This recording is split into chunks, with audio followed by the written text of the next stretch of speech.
Hello, everybody, and welcome to Romancefuls Tarot. I'm about to begin here with it's a general reading, so it might not resonate with everybody. So it's really important that you take whatever resonates with you and you simply leave the rest of it aside. If ever you feel as though it doesn't quite make sense, you're not quite well with it, toss it aside. It's okay. It'll be good for another moment or somebody else. If ever you'd like to contact me, all my information is right below into the description box. If you have not yet subscribed, please do subscribe to the channel to show your support to the channel and to myself, and it would be greatly appreciated, and I do thank you in advance. So that being said, we are going to begin this reading. This is a channeled reading with your past loved ones and the spirit realm. So we're speaking about guides and angels and spirit, and they all have these beautiful beautiful. They have messages for you, okay? They might be beautiful. There is going to be messages. There might also be some warnings. So let's stay with the message part and let's go and see what is your message. And this is for the sign of Scorpio. So let's go and discover.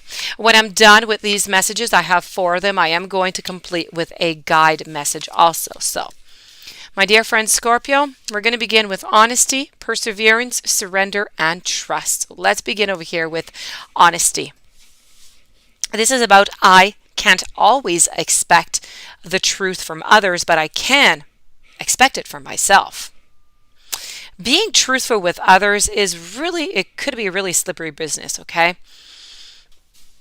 You are expected to tell and expected to be told what some people call white lies. Now, no one wants their feelings hurt, but sometimes a strong dose of reality is simply needed. No one can tell you definitely in what circumstances an untruth would be better. But honesty is usually the best policy. You, and only you, know in your heart when the right time is to be totally honest. The only time you must be absolutely truthful is when you are addressing yourself.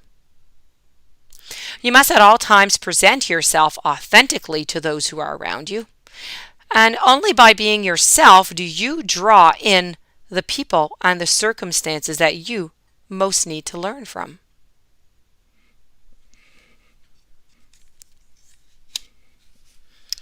We're now going to move on to the following message, which is about perseverance. I know that I can do whatever I set my mind to, and that is a beautiful thing in itself. As a soul, you are on a mission, and this physical dimension is part of your mission here. You are the only one who knows the correct path to take. Nobody else. You have the key within you. Your intuition, your connection to spirit, and that is your compass. You have the power to stay the course, and you are stronger, and you're more determined than you might first think. So, in order to experience many successes in life, you must mature. You must realize the strength that is within you, in yourself, and in the quality of your inner courage. Now, life, it doesn't just happen. We must make it happen. It is natural for us in this human school to kind of shy away from what we believe to be more difficult because we concern ourselves with how others are going to perceive us.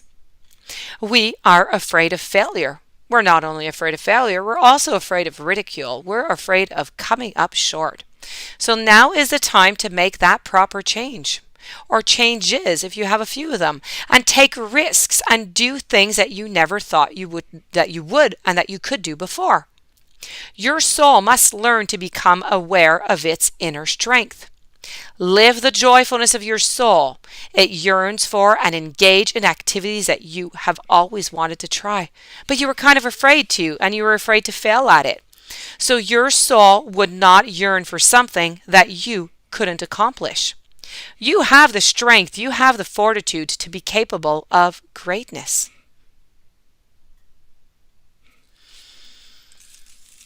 Moving on forward to your following message over here, we have surrender.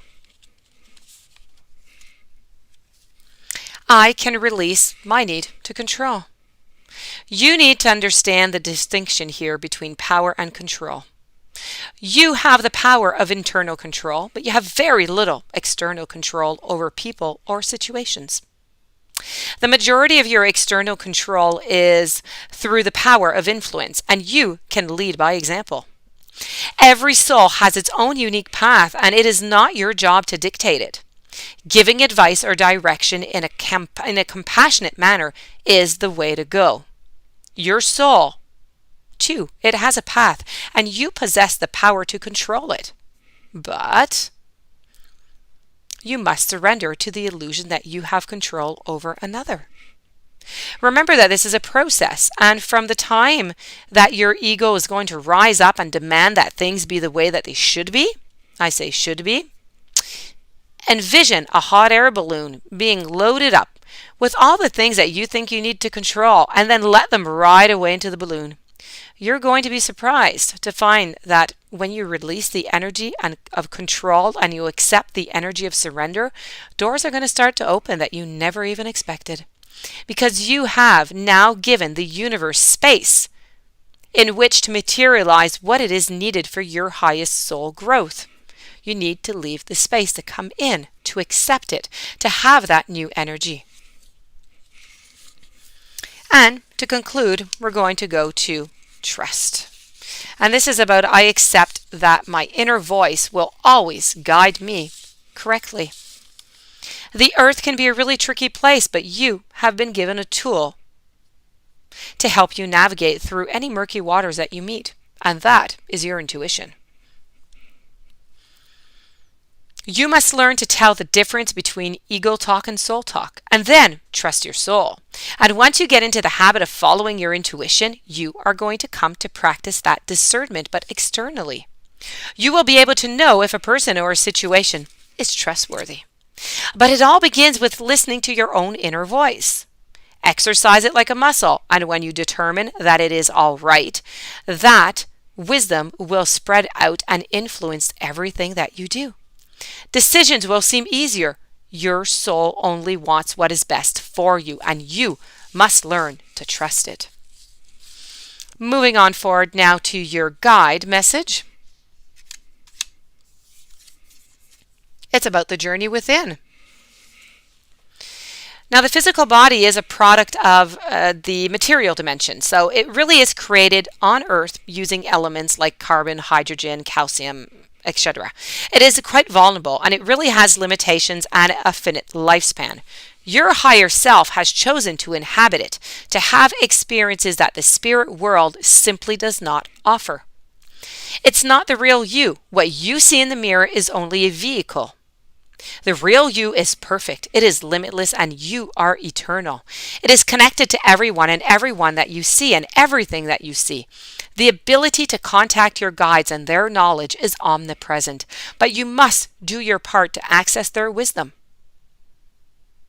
This message in appearance is encouraging you to be receptive to the guidance that is your birthright. Meditation, sitting in silence, asking to receive advice during a dream state, there are all ways to establish contact with your higher self and your guides.